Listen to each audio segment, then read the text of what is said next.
Bismillahirrahmanirrahim. Assalamualaikum warahmatullahi wabarakatuh. Selamat pagi, sampai ketemu kembali ya. Ketemu kembali sama Bapak dalam pelajaran IPS bab 2 kelas 9. Alhamdulillah anak-anakku sekalian, siswa SMP Negeri 3C Borusah ya.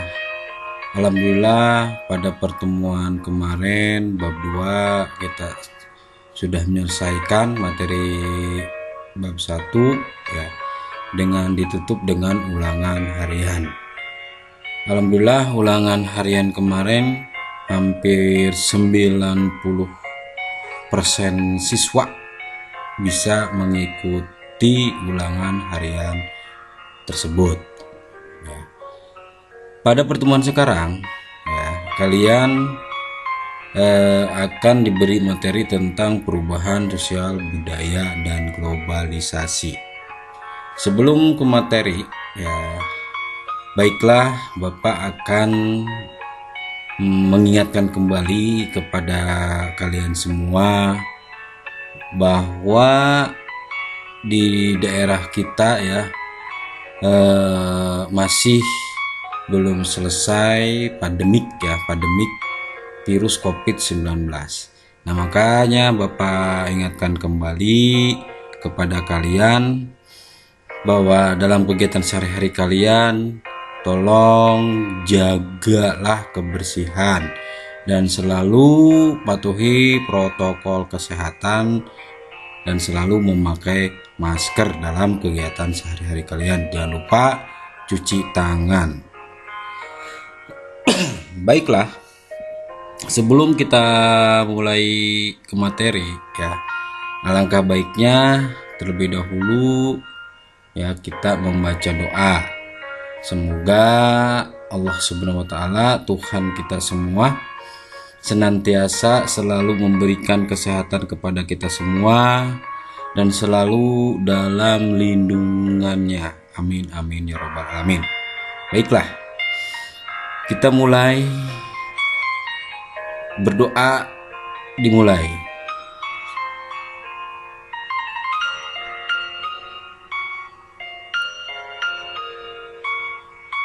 Berdoa selesai. Alhamdulillah ya. Kita sudah masuk bab 2 ya. Silakan nanti kalian simak materi yang akan Bapak sampaikan pada bab 2 ini, yaitu tentang perubahan sosial budaya dan globalisasi ya. Silakan, selamat menyimak.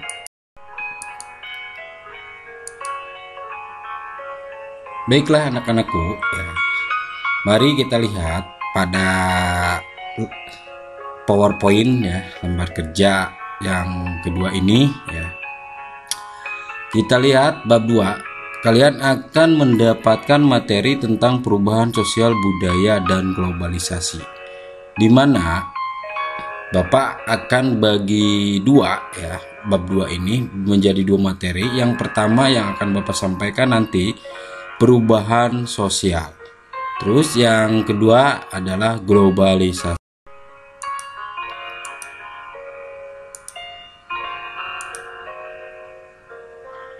Nah, perhatikan gambar berikut. Di situ ada gambar ya, ada gambar ibu guru ya sedang mengoreksi nilai ya, nilai hasil pelajaran kalian. Terus yang kedua, ada seorang bapak-bapak ya sedang video call ya. Nah, video callan mungkin dengan istrinya. Nah, bandingkan kedua gambar di atas, apakah perubahan cara berkomunikasi dapat dikategorikan sebagai perubahan sosial budaya pada era globalisasi? Nah, dari kedua gambar tersebut. Nah, yang nampak perubahan adalah ya, lihat situ ada bapak-bapak yang membawa HP. Mungkin kalian sudah bisa menerkanya ya. Pada zaman dulu ya, kita berkomunikasi tidak menggunakan HP ya, tapi dengan menggunakan pos ya.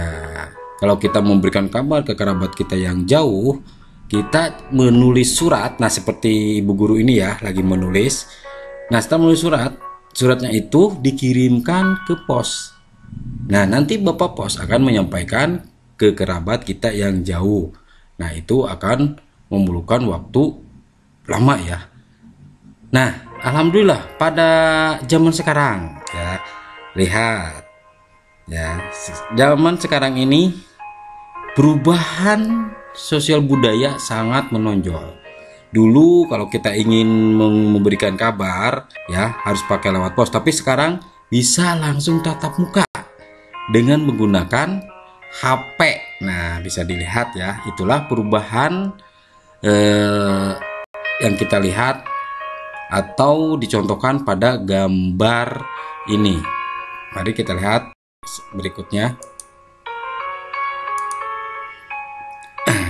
Nah, sebelum kita melihat materi tentang perubahan sosial budaya, alangkah baiknya kita harus tahu ya, apa itu perubahan sosial, apa saja contoh perubahan sosial budaya dalam masyarakat.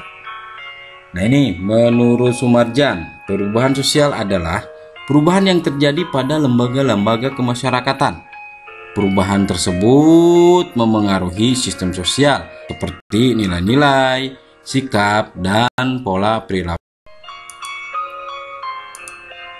Faktor penyebab perubahan sosial budaya. Faktor penyebab perubahan sosial budaya terbagi menjadi dua bagian. Yang pertama, faktor internal ya, yang kedua faktor eksternal. Nah, faktor internal adalah faktor yang dipengaruhi dari dalam, sedangkan faktor eksternal adalah faktor yang dipengaruhi dari luar. Nah, faktor internal atau faktor yang mempengaruhi dari dalam yaitu yang pertama, pertambahan dan berkurangnya jumlah penduduk. Yang kedua, penemuan baru inovasi. Yang ketiga, terjadinya konflik. Yang keempat, pemberontakan atau revolusi.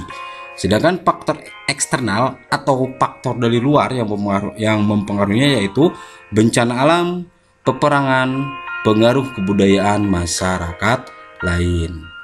Mari kita lihat ya, kita bahas satu persatu tentang faktor internal atau faktor yang mempengaruhi dari dalam. Yang pertama, bertambah dan berkurangnya jumlah penduduk.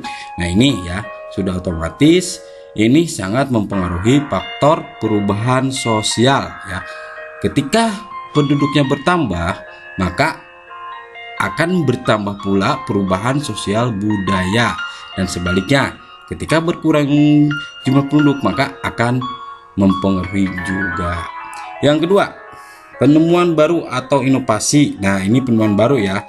Kita ambil contoh tadi ya, HP ya. Ya, bapak-bapak yang pegang HP.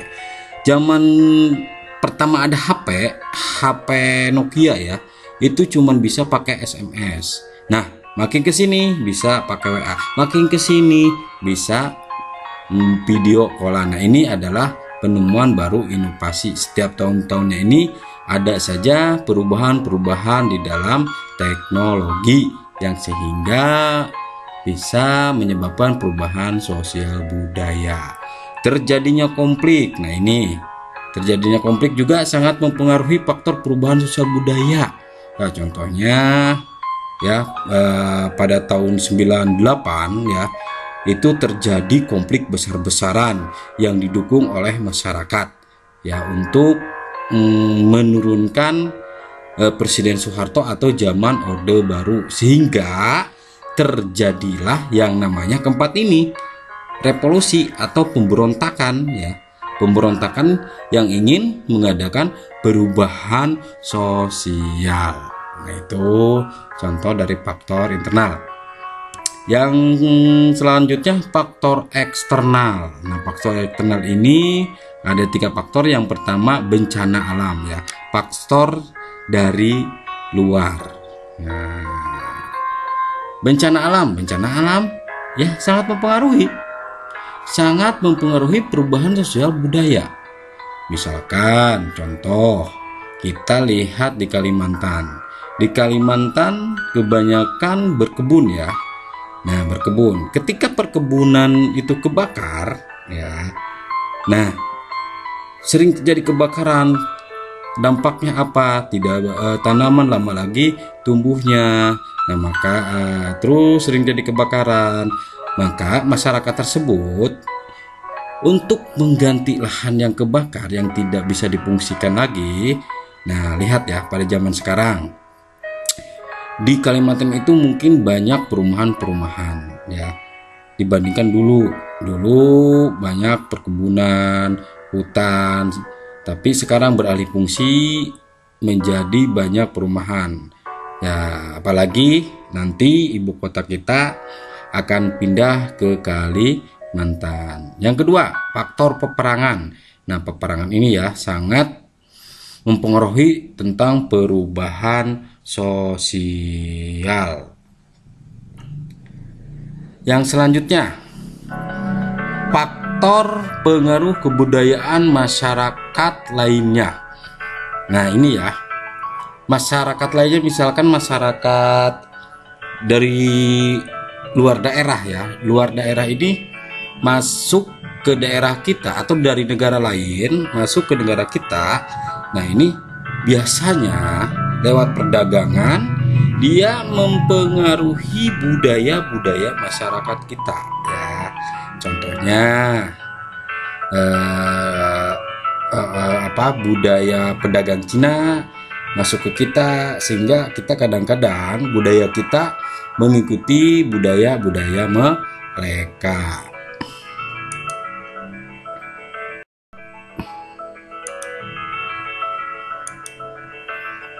Untuk selanjutnya, mari kita lihat faktor pendorong perubahan sosial budaya ya.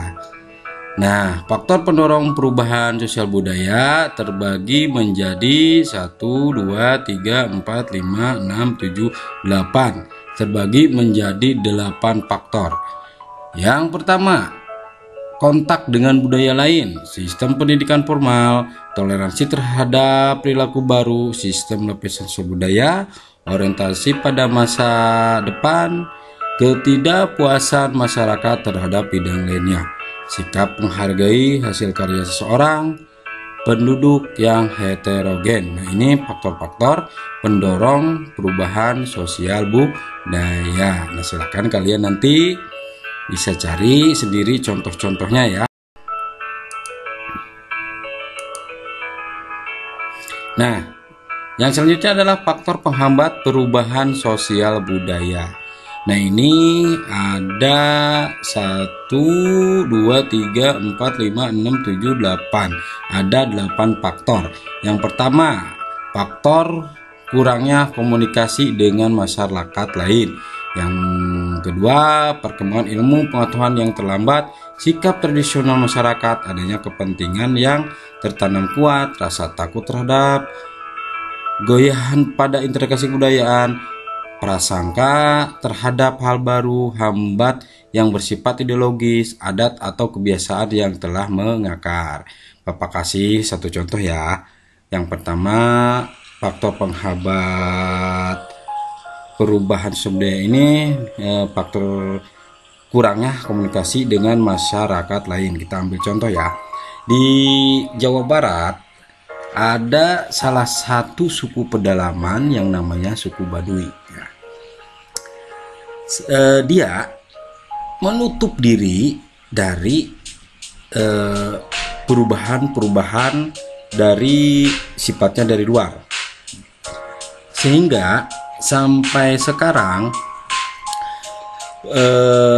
daerah Baduy ini adalah daerah yang sangat lambat ya, yang sangat lambat di dalam perubahan sosial budayanya. Karena apa?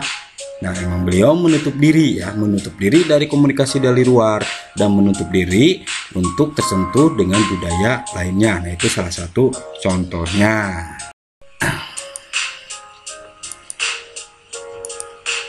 Nah, yang selanjutnya proses perubahan sosial budaya. Proses perubahan sosial budaya terbagi menjadi 3 bagian. Yang pertama akulturasi, yang kedua asimilasi, yang ketiga difusi.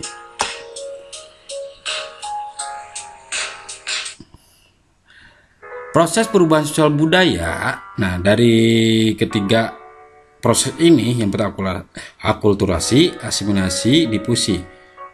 Mari kita lihat yang pertama, akulturasi. Apa sih yang dimaksud dengan akulturasi? Akulturasi adalah proses penerimaan unsur-unsur kebudayaan baru dari luar secara lambat dengan tidak menghilangkan sifat khas kebudayaan itu sendiri. Nah, itu yang disebut akulturasi. Yang ketiga, asimilasi. Asimilasi adalah proses peleburan 2 kebudayaan atau lebih yang berbeda menjadi satu kebudayaan baru memiliki bersama.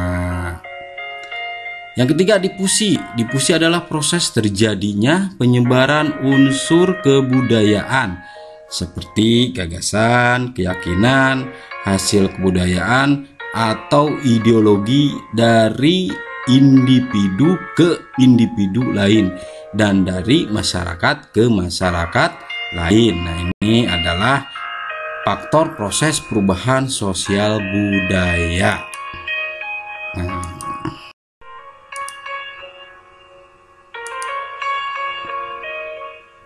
Baik, kita lihat yang selanjutnya adalah bentuk perubahan sosial budaya. Berdasarkan bentuknya, sosial budaya dibagi menjadi 2 bentuk. Yang pertama, perubahan lambat atau evolusi. Yang ketiga, perubahan cepat atau revolusi. Nah, tadi sudah kita bahas ya, apa yang dimaksud dengan perubahan lambat atau evolusi. Tadi sudah dikasih contoh, yaitu tentang suku Baduy, suku pedalaman. Kenapa sih mereka sangat lambat di dalam perubahan sosial budayanya? Yaitu mereka itu adalah sangat menutup diri ya, sangat menutup diri dari perubahan eksternal atau perubahan dari luar ya, dia menutup diri, dia tidak mau tersentuh.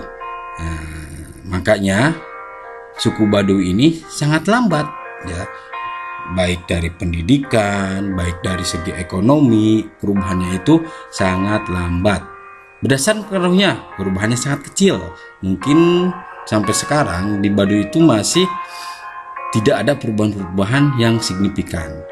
Berdasarkan prosesnya, perubahan yang direncanakan. Nah, yang direncanakan ini dia tidak punya berencana, ingin berubah dirinya ke lebih modern. Berdasarkan kemajuan dan kemunduran arahnya ya, progresnya kalau kita lihat ya, progres kita ambil contoh di suku Baduy ini, progresnya ya sangat menurun, tidak ada kemajuan yang signifikan. Yang kedua, perubahan cepat atau yang disebut dengan revolusi. Nah, kita ambil contoh perubahan revolusi ini terjadi pada zaman kepemimpinan Pak Harto tahun 98. Pak Harto itu lengser ya, dilengserkan oleh masyarakat. Kenapa dilengserkan? Mungkin ingin adanya perubahan sosial ke arah yang lebih baik. Nah, itu contoh dari perubahan. Nah, itulah bentuk perubahan sosial budaya, baik secara perubahan lambat, evolusi, atau perubahan cepat, revolusi. Nah, demikianlah ya pertemuan bab kedua ya. Bapak saya menyampaikan tentang bentuk perubahan sosial budaya ya, materi dari bab 2 ini. Nah, untuk nanti minggu depan ya, nanti akan Bapak sampaikan tentang materi yang selanjutnya. Nah, demikianlah materi pertemuan untuk sekarang ya. Nanti setelah ini kalian lihat lembaran selanjutnya, nanti di situ akan ada tugas mandiri ya. Ada tugas mandiri yang dikerjakan secara perorangan ya. Demikian pertemuan sekarang ya. Ya Bapak lupa, nanti habis kalian menyimak pembahasan ini, tolong kalian absen ya. Nanti akan Bapak buat absennya ya, atau absennya kalau kalian mengerjakan tugas itu sudah termasuk absen. Nah, itu kali lagi, kalau kalian mengerjakan tugas, nanti di lembar selanjutnya setelah materi ini ada lembar tugas ya, itu sudah termasuk absen. Apabila kalian tidak mengerjakan tugas, berarti kalian tidak absen atau Bapak alpakan ya. Baiklah, Bapak tutup untuk pertemuan yang sekarang. Bapak akhiri. Wabil taufiq wal hidayah. Wassalamualaikum warahmatullahi wabarakatuh.